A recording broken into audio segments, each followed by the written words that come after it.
Hey everybody, James Swank with JUNK180, 707-536-0740. Check us out online at JUNK180.com. On my way to the yard right now to go pick up the 2015 Isuzu. It's our 18-yard truck, and just got a couple jobs on the schedule for today. It's just me rolling solo today. It's my employee's day off. Let's see, the first job of the day is it's not a full clean out, but it's for a realtor here in town, and they're getting rid of the excessive belongings so they can take their photos to get this house on the MLS, to take their professional photos to get it listed on the MLS, and you know, they're putting it on the market. So that's job number one. Job number two, that's here in Benicia. Job number two is in Fairfield. They called. It's essentially a garage clean out. They got 2 refrigerators, they said, a small sofa. They sent some photos over. The photos, you know, the photos are they would be perfect if there's a Prius right in front of me at the stoplight, and they almost rolled right into me. I'm in my 2017 Dodge 2500. It's got a big cattle bumper on the front, and they were just a couple inches away from it. You almost heard what the horn sounds like. So anyway, back to the topic. So yeah, that second job, the pictures that came over were not, they didn't depict the job very well. You know, one of the pictures was like the top half of a refrigerator. I could tell that from the backside. Nowhere in any of the pictures was the second refrigerator shown. Neither was the small sofa. Those were items that were in the description of items that the contact had sent over, along with the photos. Then there was a photo of just a pile of stuff that's in the middle of the garage. And I did notice there was an oil collection container in that pile. So I always specify ahead of time anyway, but if you are DOT regulated, which means pretty much everybody in California, if you're using even your pickup with the trailer for commercial use, you're supposed to be DOT regulated. I mean, there are some specific requirements that would require that you get your DOT number, but quite frankly, if you're driving a truck and trailer and it's under a combined gross of 10,000 pounds, I believe it is, I'll have to look it up, you know, that's a pretty small trailer. So like landscapers, junk removal, I guess maybe not painters so much, they typically don't have to use a trailer.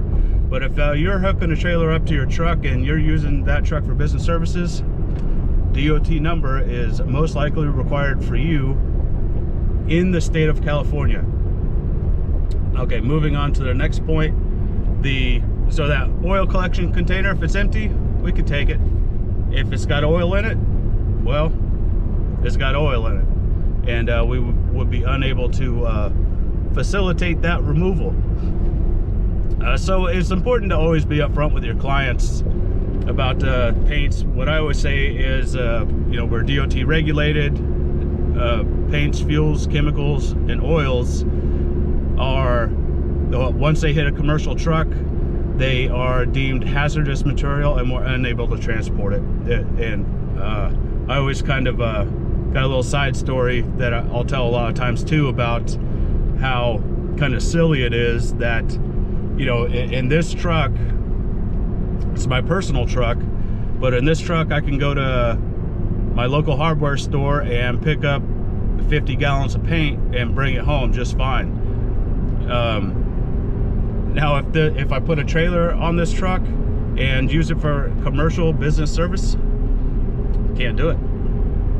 It suddenly becomes hazardous material. You need special endorsement, and it's just not, you know, most of the time junk haulers and other small businesses are not going to get that hazardous material certification just because it's not worth it. There's more expense involved, different insurances, et cetera, et cetera. So, you know, nobody gets it.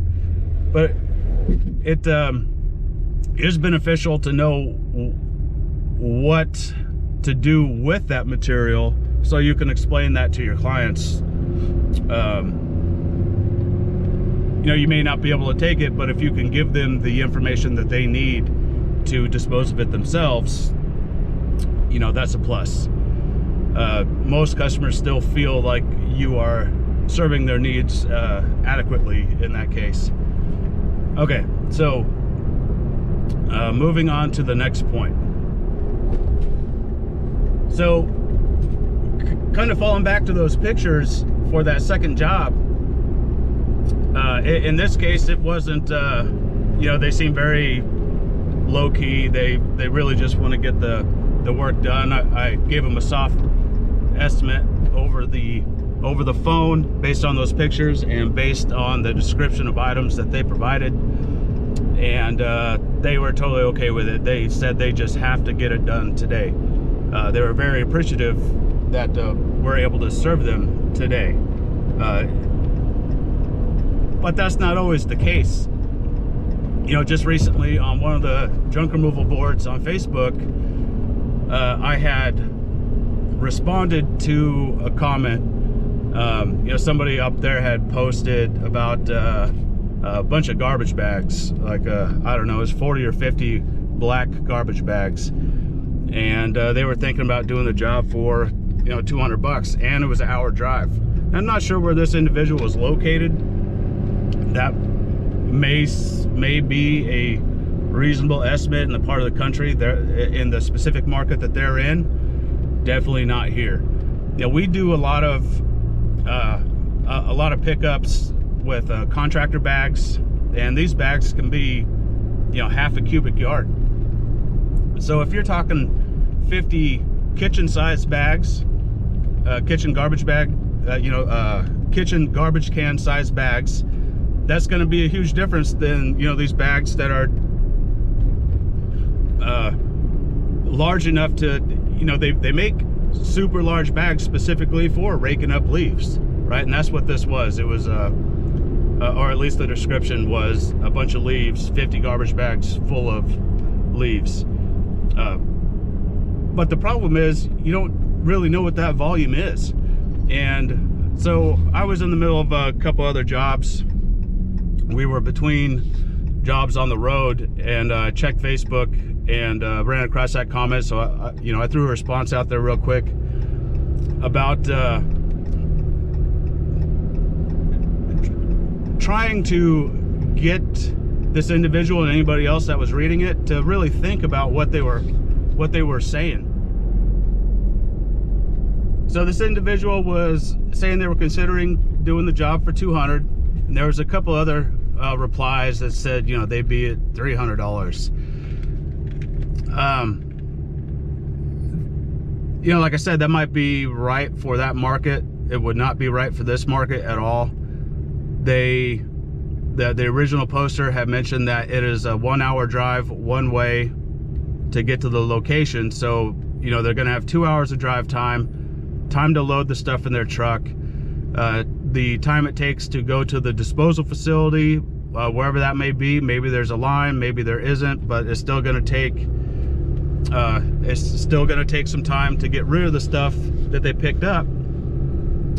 And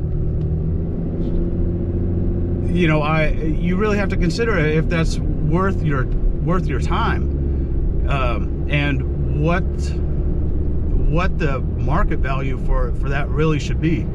So my response was really to just make these people think about the numbers that they were throwing out there. So I used a dumpster rental for an example. A 20-yard dumpster here. So if there's 50 bags and it's half a cubic yard each, right? Even if it's a quarter cubic yard each, which is probably pretty reasonable for a garbage bag, you're still looking at 10 to 20 cubic yards worth of stuff. Now, I know a 20-yard dumpster, to rent a dumpster here, cost about $500. So if this client were to rent a dumpster for $500, and maybe it's cheaper where they're at, maybe it's $400, you know, who knows, maybe it's $300. But if they were to rent, let's just say $300, if they were to rent a 20-yard dumpster for $300, go through the labor of loading it up themselves, why would you as a junk removal company go drive an hour each way, plus let's just say another hour to dispose of it, between drive time to and from the dump or you know, wherever it's going, and you add the labor involved to load it up, you're going to do that for less money than what just a dumpster would have cost that same client. So really, you're providing the dumpster in way of your truck or trailer, you're providing the labor, and you're providing it at a steep discount under what the customer would have been paying for that dumpster to be delivered and provide their own labor themselves. You got to think about it. That doesn't make a whole lot of sense, right? Know the value of your real estate. Treat your truck as real estate. That's exactly what it is. You would not sell your home to a buyer that didn't want to pay its market value. You would just find a new buyer. You wouldn't lower the price just because they didn't want to pay the price it's worth. You just wouldn't sell to them. And that's kind of the way you got to be in this business as well. That's exactly what this business is. Volume pricing on the trucks, in my opinion, is the best way to go. And it's real estate. Think of it as real estate.